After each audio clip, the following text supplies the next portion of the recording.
17 বছর পর চোখ খুললে সব নতুনই লাগার কথা। চাঁদাবাজি আমার এলাকায় চলবে না, অবৈধ ব্যবসা আমার এলাকায় চলবে না। বড় বড় দলগুলো মনে করে মার্কাই সব। মানুষ অনেক সচেতন। আগামী 12ই ফেব্রুয়ারি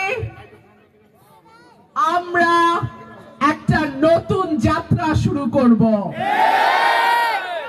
এই যাত্রা গণতন্ত্রের দিকে যাত্রা, এই যাত্রা উন্নয়নের দিকে যাত্রা, এই যাত্রা সরাইল আশুগঞ্জকে মডেল উপজেলা করার যাত্রা।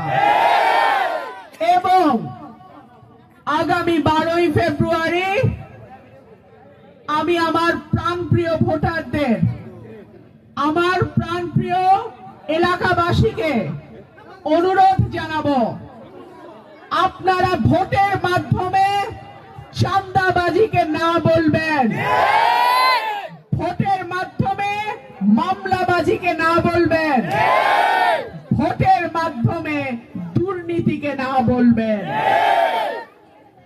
আমরা নিরাপদ সরাইল আশুগঞ্জ চাই। আমরা চাই সকল ধর্ম, বর্ণ, জাতি, রাজনৈতিক মতাদর্শ ভিন্ন ভিন্ন হইতে পারে, কিন্তু সবাই যেন শান্তিতে, সম্প্রীতিতে একসঙ্গে বাস করতে পারি, এইরকম একটা এলাকায় তো আমরা চাই, নাকি?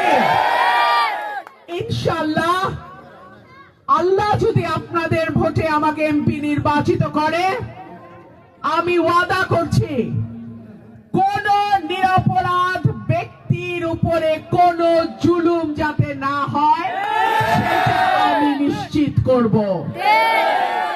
ভিন্ন মত, ভিন্ন আদর্শের কারণে কারো বিরুদ্ধে যেন মিথ্যা মামলা না হয় আমি নিশ্চিত করব। কোন রকম চাঁদাবাজি আমার এলাকায় চলবে না, অবৈধ ব্যবসা আমার এলাকায় চলবে না। আমি জানি বড় বড় দলগুলো মনে করে মার্কাই সব। মার্কা কি সব? মানুষ অনেক সচেতন। 17 বছর পর চোখ খুললে সব নতুনই লাগার কথা। মানুষ এখন আর 17 বছর আগের মানুষ নাই। সবার হাতে হাতে মোবাইল টেলিফোন।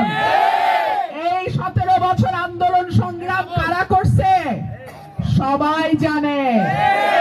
সুতরাং খাটের তলার থেকে বাইর হয়ে যদি মনে করেন মার্কায় চৈরা পাশ হয়ে যাবেন, ওই দিন আর নাই।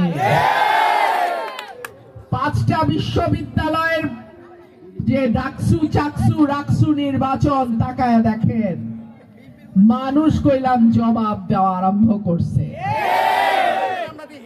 আজ থেকে 18 মাস, 1.5 বছর আগে বলছিলাম সাবধান হয়ে যান।